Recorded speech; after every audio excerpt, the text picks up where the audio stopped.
just want to add this to the video because originally when I ate the pod, it really wasn't bothering me that much in the beginning, but it turned out after I ended the video, I really got a really bad gut cramp from this pepper.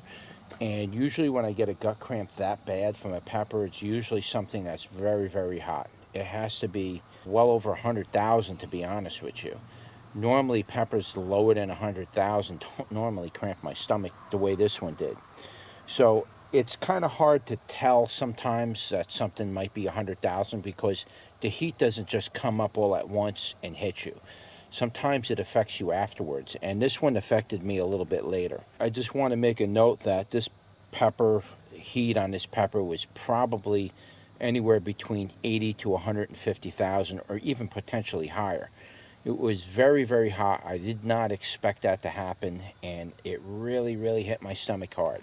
So just want to put that in there so before you watch the video, at least you'll understand what I'm talking about as I talk about it, because I do mention it's like, oh, it's not that hot and all that. Trust me, this pepper's, I don't know how many more times hotter than what I said. So anyway, enjoy the video. Okay, so we're at the point of doing a pod review. This is the first pod that is actually ready for this pepper. You see the sunlight's actually coming through the pod right there. That's how thin-walled it is. But again, this is HR 215. That's just a name I'm giving it for now because I don't know what to name it yet. And I'm not going to say what I crossed it with, though I will tell you it was crossed with a pepperoncini. So as you can see, again, these peppers got like a black tinge to them. Okay, and they're very unique. And if my cross is correct, these should be a very hot version of the pepperoncini. So I may name it something along the lines of hot chini or something. I might do something like that because it is a hot version of the pepperoncini. So hopefully it's hot. I do not know. Haven't taste tested it.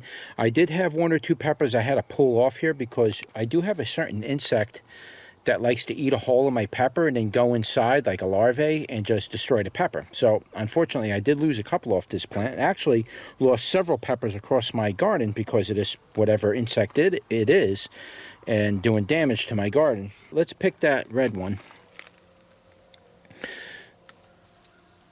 It's almost fully ripened, but it's good enough for me to do a review. You can see there's another hole in this thing. Hope this thing ain't rotten on the inside. You know that? I really hope it ain't. It's going to be very depressing. I got an insect that's just chews one hole inside your pepper and then that's it. What the? Sorry about the distraction. So yeah, let's take a bite on it. Hopefully it's not rotten on the inside. I had to break it open to look at it just to make sure it's not rotten on the inside because the last couple I did, there's a hole in it and it's rotten on the inside because the insect gets in there. So anyway, here it is. Let's turn you around and give it a bite.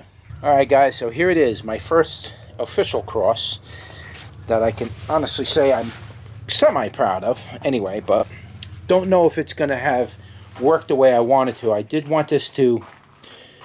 There's a few effects I was actually going for, and one of the effects didn't manifest itself. But at least I'm hoping that maybe the hot effect may have taken off into this pepper, and maybe this pepperoncini will be a hot version of the pepperoncini. Usually pepperoncinis are very low in heat. You almost can't even detect them. And this version should be a hot version. So let's take a bite off it and give it a go. First thing though, it does have a nice peppery smell. And it does have, it smells like it might be hot because I could smell like some of the capsaicin in there. So let's see if it's hot.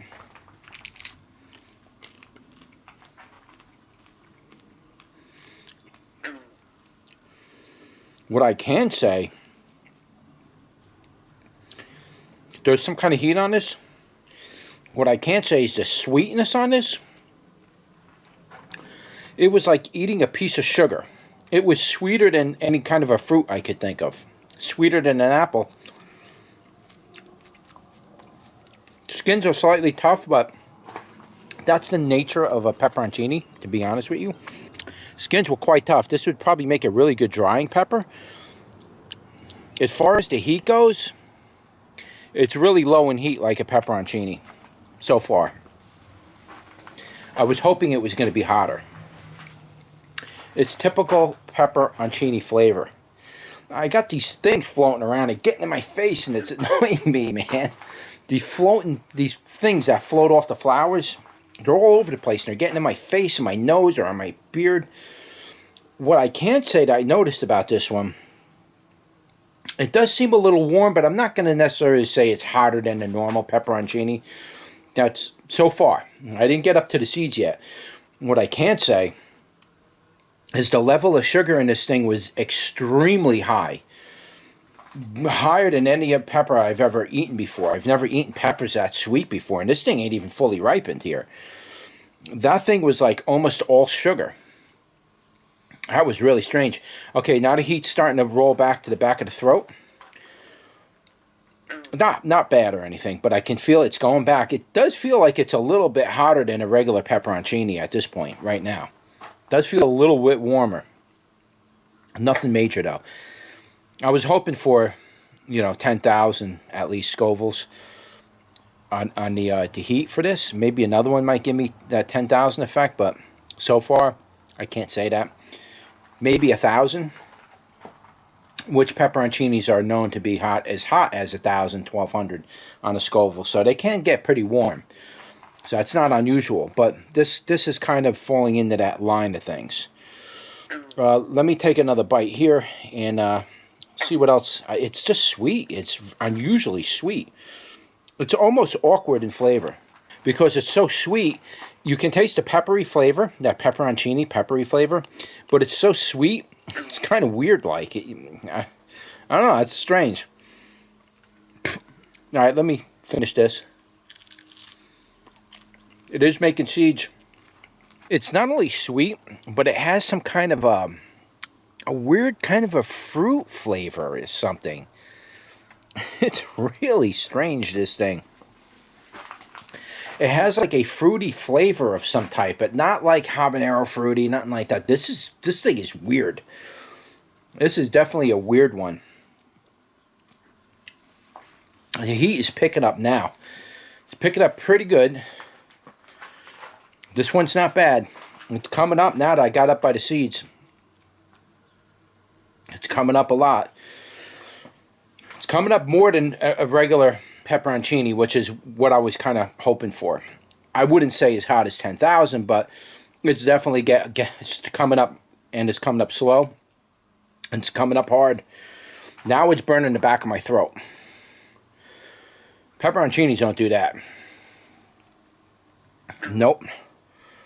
Wow. This thing's got some heat on it, man. Oh. As of right now, I'm putting that number at about 5,000 to 8,000. It is cranking out some serious heat now. Okay, now we're getting there. This is what I was hoping for. One of the other effects, I'll talk about that down the road. If I tell you what it is, you can almost guess the pepper I cross it with. I don't want to talk about it right now. So I want to leave that part out, but yes, it's hot. This thing is very, very hot. It's burning my lips. It's burning the whole top of my tongue. It's burning the tip of my tongue. It's burning the back of my throat by the tonsils. It's got my eyes watering. A little bit runny on the nose. That's it. That's what we were hoping for. I could definitely say now this is a hot pepperoncini. This is a very hot version of it. Wow. This thing's got some heat on it, man. Whoa. That flavor on this thing, that is really strange. It's got one of the most strangest flavors I've ever tasted in a pepper. It's like I said, it's got some kind of fruit flavor of some type, and that sugary sweetness really brings it out. I mean, I'm talking sweet, guys. You could probably dry this thing out and get sugar out of it. I mean, this thing's producing an unusually high amount of sugar. Man, I think it's burning my mouth good now. Wow. I'm almost starting to sweat a little bit. Lips are burning. top of my tongue is burning. This is a hot pepperoncini. This is a real hot pepperoncini. Wow. Almost a little bit of a cramp in the stomach, but not bad. I did spit some of the skins out because, you know, they're really strong and I got to chew them up and talk on camera. But I'll tell you, man, it's lasting too. That thing has got some serious heat on it. You can see there's the seed placenta. There's not a lot of seeds in there. That's the thing with these hybrids. If you do get seeds, they're usually not a lot. Oh my God. Wow. That got heat on it, man. I'm going to actually bring that number up a little. I'm not going to give it the 10 mark, though. But I'll tell you, it's very close to 10,000.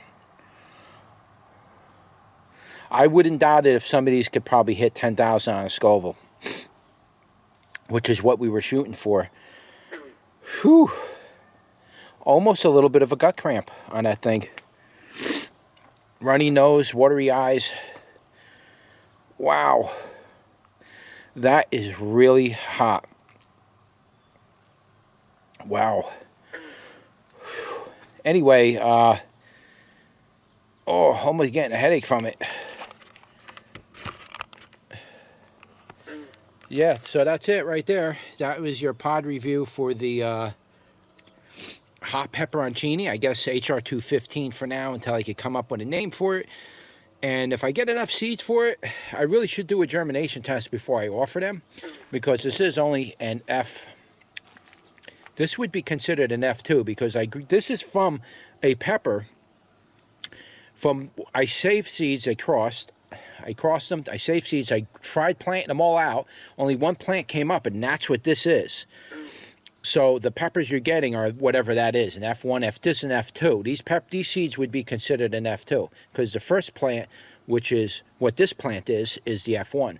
Those peppers would be the F2. This would be the second generation. So, I mean, it's a little early to offer that, but I know. Let you guys have it, you know. You grow it out and you see what you could do with it. Hopefully it's stable enough to continue to grow like this, but I'm pretty sure it would be. But we'll see. We'll see what happens. I'll have to see what the feedback comes in from you guys. If you really want to see them, then maybe I'll offer them. Or I'll offer a small amount of them anyway. I do want to grow this out a couple generations just so I can see what it's going to do. But a lot of people lately have been offering F1, F2 versions of their seeds.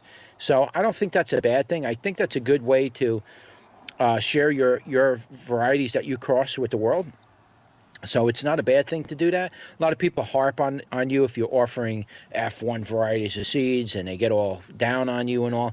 And I don't know if I agree with that. I think it's actually a good thing that you're offering the F1 seeds. I'd like to buy F1 seeds. In fact, a lot of Mojo peppers that I bought were F1s, 2s, 3s, and 4s.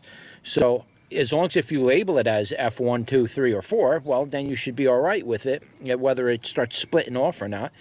I'm not offering it as a 100% heirloom variety or open pollinated variety yet, because it's still kind of in a hybrid stage. But if I offer it to you as an F1, 2, or 3, you should be all right with it. Or at least you know what you're buying. Oh, guys, that thing burnt me good. I gotta go inside and wash my face. Anyway, that's it. That's your pod review for the HR215 Hot Pepperoncini. Don't forget to like, share, and subscribe, and I'll see you on the next one. Take care.